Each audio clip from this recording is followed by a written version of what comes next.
Foolish mortals, you must know that I am invincible. You will come to rue the day you ever Messed with the Dark Master. Back in the day, the Xbox was the console we never knew we needed. While we were content with our N64s and PlayStations, Microsoft decided to mix things up, and our love for Halo was born. But the journey the console has taken since then has not been the smoothest ride. Clunky controllers, devastating red rings, and some bizarre launch decisions have tarnished the Xbox timeline. That's fascinating. But there's still a lot to celebrate as we prepare for the launch of the Xbox Series X. Let's take a journey back in time to explore the true history of the Xbox and what you can expect with their next-gen console when it finally gets released. Oh, I don't think so.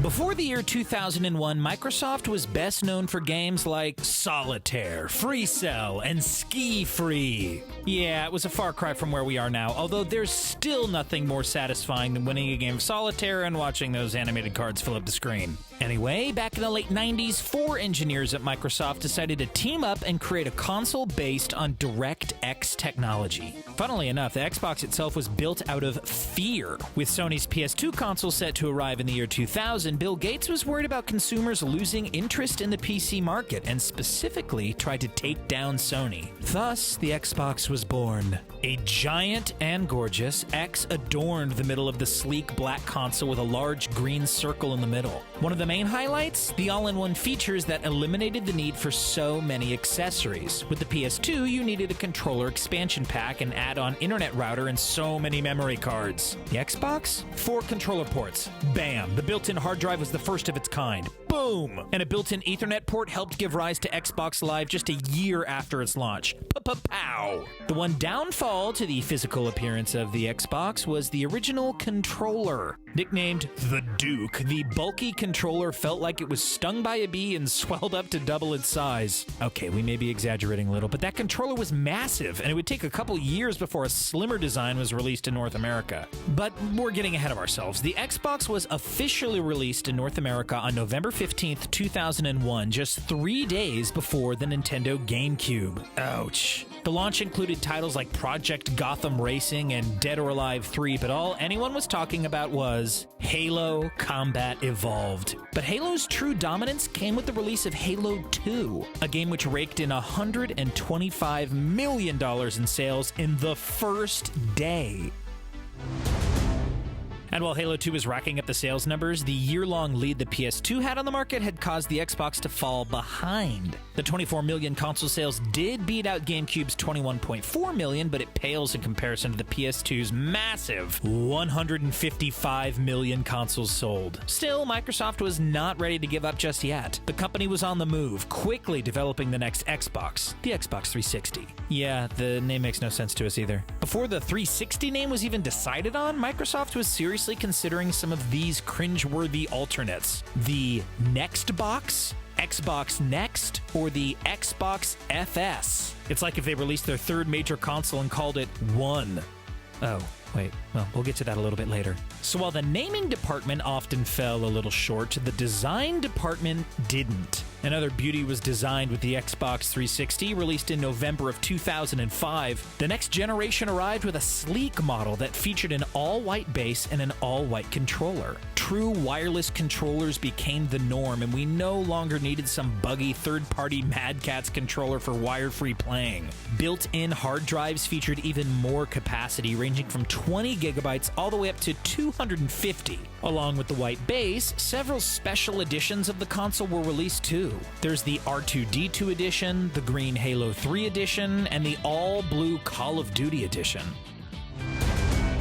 One color you never wanted to see in your Xbox 360? Red. One of the worst things that could happen to the console was the dreaded red ring of death. Yeah, you remember it. The issue became a major problem for Microsoft, resulting in the extension of warranties and a complete redesign of the console's interior. Shortly after the Xbox 360 was released, Nintendo and Sony also brought their next-gen consoles into the mix with the PS3 and Nintendo Wii. While the Wii was off on its own niche world, selling over 100 million units, Microsoft Microsoft and Sony decided to expand their console war to something beyond games. Movies. The PS3 featured a Blu-ray player. The Xbox 360 featured a DVD player, but gamers had the option to purchase an add-on HD DVD player, the Blu-ray's main competitor. But any true Xbox gamer was in it for the games, and this is where Microsoft really delivered. The Halo franchise exploded with Halo 3, Halo Reach, and Halo 4. The Gears of War franchise took off, and who could forget Jumper Griffin's story? Oh, well, we all can. That game was terrible. Just making sure you're still paying attention. All in all, the Xbox 360 library was massive and impressive. Fable 2, Forza Motorsports, Fallout 3, FIFA. Lots of games starting with F for some reason. And if those games weren't enough, Microsoft decided to develop and release the Kinect in response to the Nintendo Wii's massive success. Who needs to be tied down to a Wii remote and nunchuck when the Kinect offers complete hands-free gaming? Microsoft clearly knew what they were doing. Technically, the PS3 outsold the Xbox 360 with 87.4 million units compared to 84 million units. But this was a massive rise from the original Xbox, and the PS3 didn't even come close to the sales of the PS2. That's a huge win right there, and this generation is what truly built up the console wars and drove a rift between dedicated PlayStation and Xbox gamers. Long before we were trolling Twitter and Instagram, internet forums were filled with players debating each console and Xbox players rising up with their own elite status. Speaking of elite, think back or check your closets. Which version of the Xbox 360 did you own? There were so many. After the original run, there was the Xbox 360S, aka Slim, the budgeted Xbox 360 Arcade, the loaded Xbox 360 Elite. Kids were constantly comparing hard drive sizes, bragging about Xbox Live annual memberships, and playing Call of Duty all hours of the night. That was a great time to grow up. And so Microsoft did what no gaming company should ever do. No joke, they took everything great about the Xbox 360 and completely changed it for the next console. Their third console, the Xbox One. The third. I don't get it either. Backwards compatibility? Gone for the first 2 years of release. Sharing games with friends? Well, meet Mr. DRM, the blockade of any used or shared game enjoyment. Have fun playing with the Kinect from time to time? Well, now you were forced to own the Kinect as it came bundled with all the launch systems, and the little webcam and console had to be connected online 24/7 to actually play. Oh yeah, the forced Kinect tech also added an extra $100 to the retail price too. Ugh, what a mess. A huge mess that Microsoft is still trying to make up for. Any momentum the Xbox 360 had was quickly stalled. The one thing the Xbox did give us from the past system, more disposable batteries. But come on now. Built-in batteries and chargers are the norm. We had to waste so much time flipping batteries, finding replacements, or stealing extras from the TV remote. Microsoft didn't care, releasing the Xbox One in 2013. But the fumbled launch handed the console war baton firmly back to Sony, as the PS4 reclaimed the glory of the PS2 and sold over 108 million units. If there were any positives with the Xbox One's paltry 46.9 million units sold, it came in the form of some exclusive games. Although not as prevalent as before, the Halo games continued strong. The true highlight was Sea of Thieves and Gears of War 5. These exclusives helped drive sales towards the Xbox One and give a little hope to the future. Microsoft was able to get their reputation back with the Xbox One. Seriously, these names though. Native 4K graphics and some serious power with the Scorpio engine and 12 gigs of RAM really delivered on the visuals and performance. They also released the Xbox One S with performance improvements and the ability to play games in 4K. With the Xbox Elite controller, the newest console now had some serious credibility, despite the terrible launch.